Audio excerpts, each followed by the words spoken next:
आज जो दिल्ली में किसान भाई प्रोटेस्ट कर रहे हैं, उनके सपोर्ट में यहाँ पर सेंट्रल गुरुद्वारा साहिब गोलीगुड़े में सारे सिख बंधुओं ने यहाँ पे प्रोटेस्ट मार्च कर रहे हैं। हम मोदी जी से डिमांड करते हैं ये जो फार्मर्स बिल है इसको विड्रा किया जाए, क्योंकि अगर आपने हमारे चैनल को सब्सक्राइब नहीं किया है तो आपको यहाँ सब्सक्राइब बटन दिख रहा है, उसे क्लिक करिए और सब्सक्राइब कीजिए और साथ ही साथ बेल आइकॉन को भी क्लिक करिएगा, जिससे कि आपको ताज़ा अपडेट मिलते रहे। हैदराबाद के गौलीपुरे के गुरुद्वारे के पास सिख बरादरी ने पंजाब और हरियाणा के किसानों की ताईद में आज शाम से धरना मुनाकिद करते हुए हैदराबाद की आवाम से 8 दिसंबर को होने वाले भारत बंद को कामयाब बनाने की अपील की।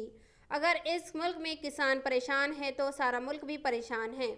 General secretary Sikh education society Hyderabad आज जो दिल्ली में किसान भाई प्रोटेस्ट कर रहे हैं, उनके सपोर्ट में यहाँ पर सेंट्रल गुरुद्वारा साहिब गोलीगुड़े में सारे सिख बंधुओं ने यहाँ पे प्रोटेस्ट मार्च कर रहे हैं। हम मोदी जी से डिमांड करते हैं ये जो फार्मर्स बिल है इसको विड्रा किया जाए, क्योंकि ये बिल फार्मर्स के फेवर में नहीं है।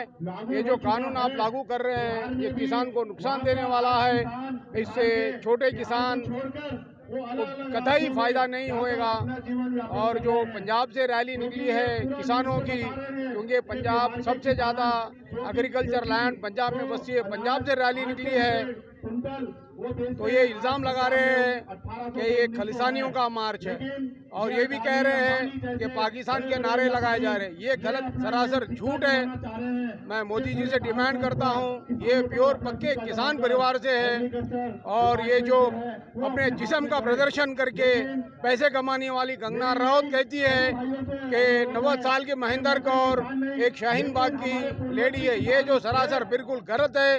कंगना रनौत, आप अपने जिस्म का प्रदर्शन करके पैसा कमाइए ज़रूर, बट किसानों पे तोहमत मत लगाइए। मैं मोदी गवर्नमेंट से डिमांड करता हूँ, नरेंद्र तोमर जी से, अमित शाह जी से डिमांड करता हूँ कि फार्मर्स बिल को विड्रा किया जाए और फार्मर्स के हित में देश चलाया जाए।